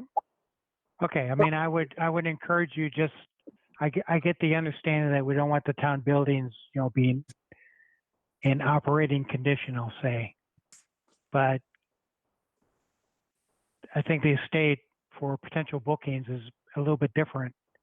And I would just be cautious about, a blanket rule that may end up hurting you and hurting us at the end Yeah, I for understand. things that Very, may be able to be done safely. I don't know. So Yeah. just asking and pushing the envelope a bit. So Okay. Good point. It is a Good good, point. it's a good idea. And you know what? Further to that, if they push back, Joanna, if they push back on bringing people in the building, I think though your idea of having people meet you outside on nice days and they can look through the windows, they could get 80% of it. And then the Well, virtual, well, this is it. They only need to come up to the estate and meet me. Basically, yeah. Yeah. This is what I'm working on. I'm working on all angles to get people to have exposure of the Stevens estate, because I know that's the only thing that's stopping the bookings. I know that's really important. So the gardens usually confirm. it's unfortunate that my supervisor works in the Community and Economic Development Office, where the Board of Health Inspector works for him also. So I really, yeah, they're doing the best that they can. So Right, I of course. will approach Melissa. I'll just send her an email. I'll CC Andrew, and I'll say yes. One of the board members brought it up, because I can't do There CC things me. like that, CC and me. I've got your support. CC me as well. Yeah. Okay. And then, Joanna, you had a statement you wanted to update us? Yeah, I just wanted to something that's been really kind of bothering me, and it relates to hang on. It relates to the small businesses that we work with. And I just want to read it off, and I will send a copy of it so that you can make it an official statement. But I think it's really important for us to say it. Here goes. The Stevens Estate is an economic engine for the town's small businesses, and the Director and Board of Trustees would like to issue a statement of support.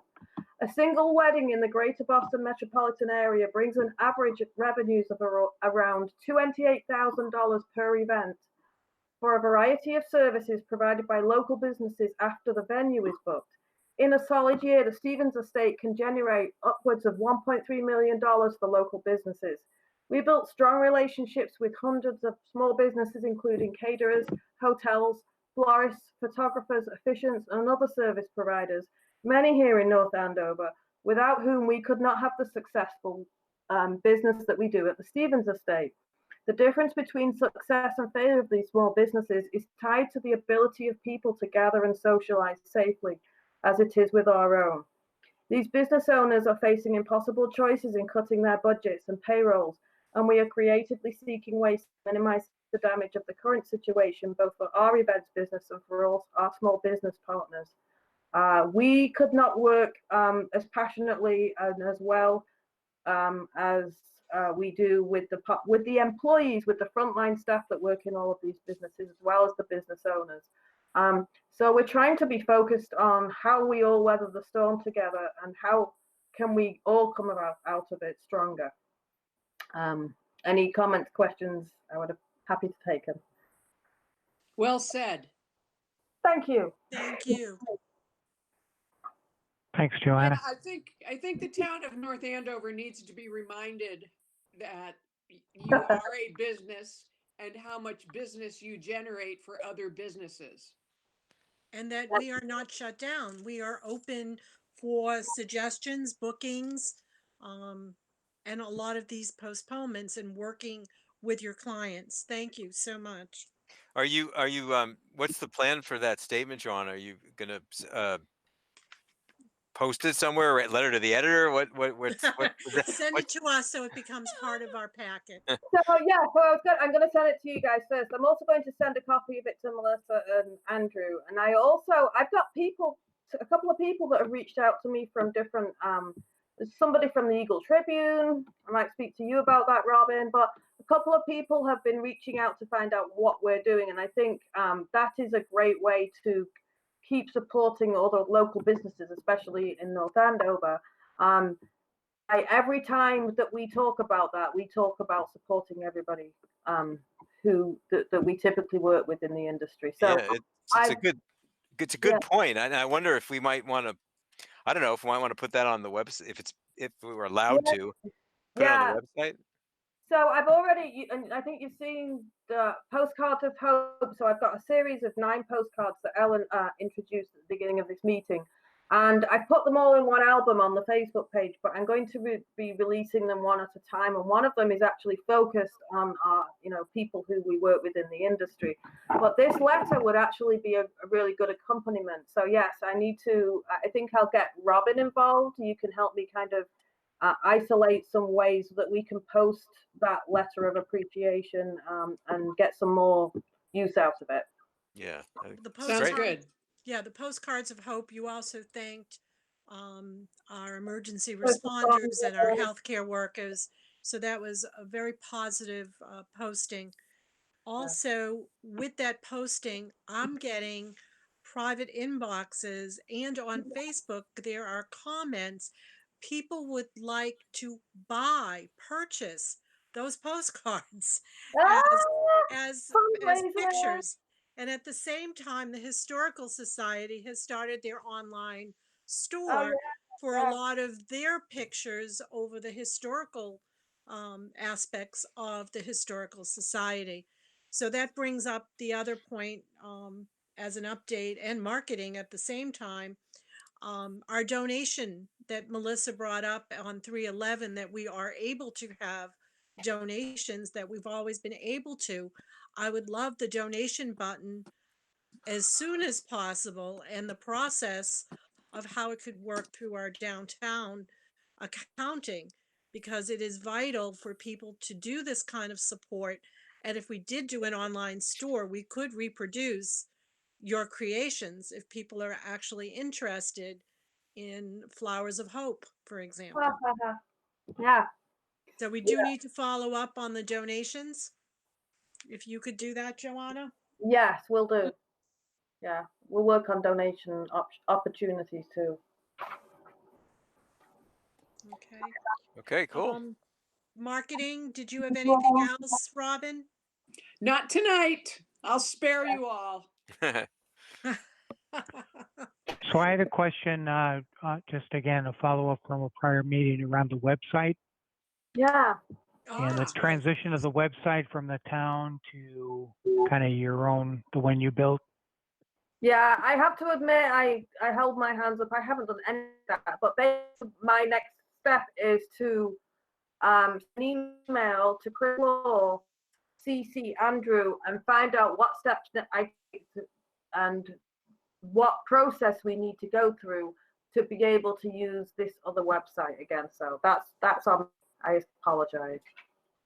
Okay, because I bring that up because given we're all working virtually, whatever we can do to make it easier for people to find the Stevens Estate Exactly. website and Yeah. the work that you did becomes essential to our success. So I'll just Yeah. put another plug in to move that forward.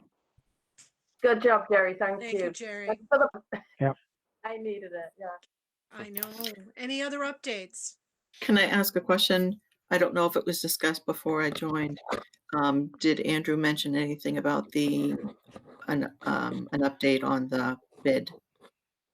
Oh, so basically, Andrew asked me for the latest version, and I explained to him that nothing's been done.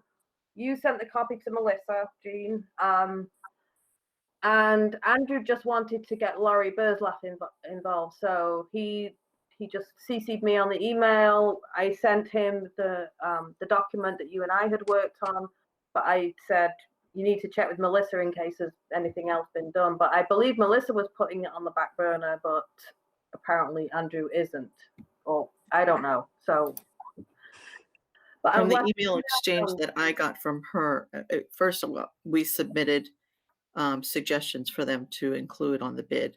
I thought it was then at that point from the emails that I had sent to her that we were going to wait for them for a draft of the bid. And that's what I've been waiting on, a draft to review the Right, bid. yeah, So I'm yeah. hoping it doesn't go out. I sent an email probably, I want to say a month ago, maybe to Melissa saying, you know, I really want to make sure we get a draft of it before it goes out. I think that's when this whole thing started. And that's when she kind of insinuated this is kind of not a priority at this time. Melissa Maybe did. just a follow-up then? So this is, it seems to be a priority for Laurie Berglaff. So what I'm going to do is respond to Andrew's message relating to that with me and Laurie on it. And I'm going to include you, Jean, Okay.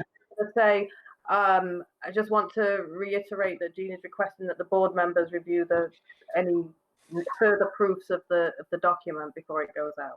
A draft before it hits goes out to bid. Yeah. Okay. All right. Thank you. That'd be good. Okay, no problem. All right. Anybody else? I just have one. You all got an email from me. I had some spam or something in my personal email junk.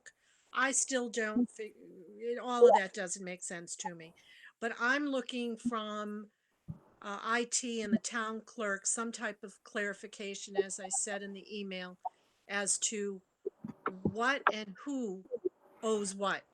Because if several of you came on as recent as December, January, then you should be all set. My personal stuff all came through by the end of October because somehow it was found. And Dave, I'm not sure about yourself, so I'm looking for some clarification, but I did feel I had to send you what I found in my spam junk folder, and it was to the wrong email address. And for the life of me, I have no clue on all these addresses and why things, I mean, you read the email, I get invitations to the business and agendas. I want to go to the personal because it's not all Stevens Estate related. I want to know when other meetings are taking place. So I will follow up with IT and get something from Trudy, the town clerk, as far as what is actually needed in one directive. Okay. So Okay, yeah, I don't, maybe I missed it, but I don't remember seeing anything asking me. well, it was to undisclosed Oh, people, so I wasn't sure if you got it as well as I, No. but mine was in junk spam. I wonder, So and it asked you to, what was it asking you? what I sent you, it's in your Oh, email. okay. All Ellen right. It was sent in the for email the yesterday, and the attachment is what she received. So it's there's all Okay. right there. three pieces of the thread asking for conflict of interest and So there's an um, annual conflict of interest education class. Okay. and then there's a The law. certificate, and something is for 2 years and something she, for whatever reason, doesn't know where the updates are and just thought everyone should take care of it, that hadn't taken care of it in 3 months, which takes care of 3 of you. All right. I I'll look at, I don't, participated in yeah. this. All right. I'll find out what the I attended specifics open are. meeting law training, but not Right. this. But so did I, but that's not what, that's something No, different, I this is think. completely different. Different. Yeah. So we'll figure that part out, and Okay. I will follow up now that I know to check my spam and junk. All Nothing right. else to do. I was tired of purging. All right. I'll do the same in case that's where mine went because I don't remember seeing Probably. it. Yeah. Okay. Okay. Well, if Thank you. nobody has anything else, do we want to set our upcoming meeting? Yes. So I have a suggestion that we've been going twice a month up till now, but I think we're to a point where we can go once a month. I think so as well. Anyone else? Yeah, we're getting good at this. Yeah, I think we're good. Well, we did have a lot to Okay. talk about on one part, so Yeah, that took. Yeah. absolutely. Right. So I would suggest after Memorial Day. Do we want Okay. to look at the 26th? Sure. What works for me? Hang on just a No, second. We're not 20, going anywhere. Yeah. what date are you looking at? Tuesday, the 26th. 2/6. Tuesday, the 26th of May. The day after Memorial Day. 6:30 again? 6:30 is fine with me.